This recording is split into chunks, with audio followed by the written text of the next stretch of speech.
സംഘടിതമായ വോട്ട് കളവ് നടത്തിയതിൻ്റെ ആവശ്യമായ എല്ലാ രേഖകളും ഇന്ന് പോലീസിന് മുമ്പാകെ സമർപ്പിക്കേണ്ടായി. പ്രത്യേകിച്ചും സുരേഷ് ഗോപിയും കുടുംബാംഗങ്ങളും, അതുകൂടാതെ BJP RSS സംഘപരിവാറിൻ്റെ നേതൃത്വത്തിൽ നടത്തിയ സംഘടിതമായ വോട്ട് കളവുണ്ട്. അതിൻ്റെ എല്ലാ എവിഡൻസും ഇന്ന് പോലീസിന് സമർപ്പിക്കാനിടയായി. അതുകൊണ്ട് സംഘടിതമായ വോട്ട് കളവിന് നേതൃത്വം കൊടുത്ത സുരേഷ് ഗോപി പാർലമെൻറ്റ് അംഗത്വം രാജിവെക്കണം.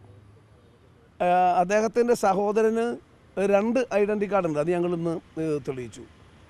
അതോടൊപ്പം തന്നെ അദ്ദേഹത്തിൻ്റെ സഹോദരൻ്റെ സഹധർമ്മിണി ഉൾപ്പെടെയുള്ളവർക്കും 2 ഐഡൻറ്റി കാർഡുണ്ട്. 4 സ്ഥലത്ത് വോട്ടുണ്ട്. സുരേഷ് ഗോപിയുടെ വോട്ട് പാർലമെൻറ്റ് ഇലക്ഷന് സപ്ലിമെൻ്ററി ലിസ്റ്റിൽ ഉൾപ്പെടുത്താൻ വേണ്ടി തിരുവനന്തപുരത്ത് വെട്ടിമാറ്റിയെങ്കിലും ഇപ്പോൾ തിരുവനന്തപുരം കോർപ്പറേഷൻ്റെ ശാസ്തമംഗലത്ത് പ്രസിദ്ധീകരിച്ചിട്ടുള്ള കോർപ്പറേഷൻ വോട്ടർ പട്ടികയിൽ സ്ഥിരതാമസം അവിടെയാണെന്ന് പറഞ്ഞ് വോട്ട് അവിടെ വന്നിട്ടുണ്ട്. തൃശ്ശൂരിൽ അദ്ദേഹം നേരത്തെ 115 നമ്പർ ബൂത്തിൽ ചേർത്തിയ ഒരു വോട്ടും ഇവിടെ അദ്ദേഹം സ്ഥിരതാമസമാണെന്നുള്ളതിനെ തെളിയിക്കാൻ അദ്ദേഹത്തിന് കഴിഞ്ഞിട്ടില്ല.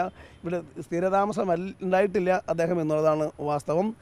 അതിൻ്റെയും കൊടുത്തിട്ടുള്ള എല്ലാ പ്രസ്താവനകളും അവാസ്തവവും സത്യവിരുദ്ധവും അതോടൊപ്പം തന്നെ കൃത്രിമമായി ഉണ്ടാക്കിയതാണെന്ന് ഇന്ന് പോലീസിനെ ഞങ്ങൾക്ക് ബോധ്യപ്പെടുത്താൻ വേണ്ടി പറ്റി. വളരെ ഗുരുതരമായ തെളിവുകളാണ്, വിശ്വസനീയമായ തെളിവുകളാണ് പോലീസിന് മുമ്പിൽ നിന്ന് സമർപ്പിച്ചിട്ടുള്ളത്.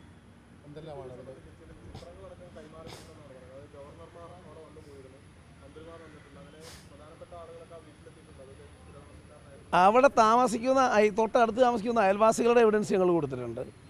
ഇവിടെ സ്ഥിരതാമസത്തിന് ഈ തൃശ്ശൂരിലെ മാധ്യമപ്രവർത്തകന്മാർക്കും തൃശ്ശൂരിലെ ജനങ്ങൾക്കും അറിയാം, അദ്ദേഹം തൃശ്ശൂരിൽ നേരത്തെ വന്നിരുന്നപ്പോഴൊക്കെ താമസിച്ചു പോയത് ആരുടെ വീട്ടിലായിരുന്നു വല്ലപ്പോഴും താമസിച്ചു പോരുന്നത്. ഇവിടെ 6 മാസം സ്ഥിരതാമസം എന്നുള്ള വാക്കുണ്ട്. 6 മാസം ഇവിടെ സ്ഥിരതാമസം ഉണ്ടായിട്ടില്ല. അങ്ങനെ സ്ഥിരതാമസം തൃശ്ശൂർ ഉണ്ടായിരുന്നുവെങ്കിൽ എങ്ങനെ തിരുവനന്തപുരം കോർപ്പറേഷനിലെ ശാസ്തമംഗലത്ത് ഇപ്പോൾ പ്രസിദ്ധീകരിച്ച വോട്ടർ പട്ടികയിൽ അവിടെ സ്ഥിരതാമസമാണെന്ന് പറഞ്ഞ് വോട്ട് അവിടെ വന്നിരിക്കുകയാണ്. അതുമായി ബന്ധപ്പെട്ട എല്ലാ രേഖകളും ഞങ്ങൾ ഇന്ന് തെളിയിച്ചിട്ടുണ്ട്.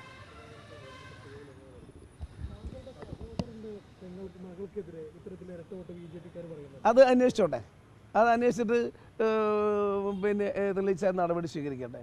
ഇല്ലെങ്കിൽ പറഞ്ഞവർ മാപ്പ് പറയുമെന്ന് മാപ്പ് പറയേണ്ടതില്ല, അവർ മാപ്പ് പറയേണ്ടതില്ല.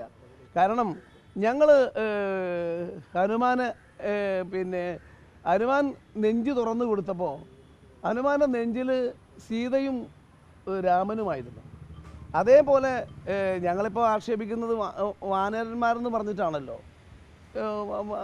വാനരൻ്റെ വർഗത്തിൽപ്പെടുത്തല്ലോ ഹനുമാൻ. അപ്പോൾ ഞങ്ങളുടെ നെഞ്ച് തുറന്നാൽ ജനാധിപത്യവും മതേതരത്വവും ഭരണഘടനയും കാണാൻ വേണ്ടി പറ്റും. അതുകൊണ്ട് ജനാധിപത്യത്തിനും മതേതരത്തിനും ഭരണഘടനയ്ക്ക് വേണ്ടി നിൽക്കുന്നവരാണ് ഞങ്ങൾ. അതുകൊണ്ട് തന്നെ ഞങ്ങൾ നെഞ്ച് തുറന്ന് നോക്കിയാൽ കാണാൻ പറ്റും. വളരെ നല്ല കാര്യം, പോലീസ് അന്വേഷിക്കട്ടെ, അതിൽ തെറ്റുണ്ടെങ്കിൽ കണ്ടുപിടിക്കട്ടെ, മാതൃകാപരമായി ശിക്ഷിക്കും. ഏത് നിയമത്തെയും നേരിടാൻ വേണ്ടി ഏതറ്റം വരെ പോകാനുള്ള സന്നദ്ധമായിട്ടാണ് ഞങ്ങൾ. വെറുതെ അല്ല പോയത്, ഞങ്ങൾ കൃത്യമായും രേഖകളും തെളിവുമായിട്ടാണ് മുന്നോട്ട് പോയിട്ടുള്ളത്. സുരേഷ് ഗോപിക്ക് ഒരു നിമിഷം തൃശ്ശൂർ പാർലമെൻറ്റ് അംഗമായി തുടരാൻ അർഹതയില്ല.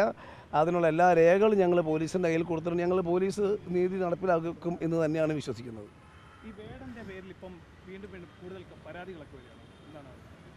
അത് നമുക്കറിയേണ്ട കാര്യമില്ല.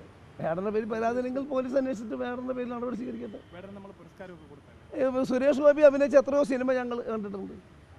സുരേഷ് ഗോപിയിൽ എത്രയോ സിനിമ കണ്ടിട്ടുണ്ട്. സിനിമ അല്ല, ഇത് ഇന്ന് പോലീസ് ഞങ്ങളുടെ ഇന്ന് ഏകദേശം 1.5 മണിക്കൂറോളം നീണ്ട തെളിവെടുപ്പാണ് നടത്തിയത്, മൊഴിയെടുപ്പാണ് നടത്തിയത്. രേഖകളുടെ കോപ്പി വാങ്ങിച്ചു, രേഖകളുടെ കോപ്പി പരിശോധിച്ചു.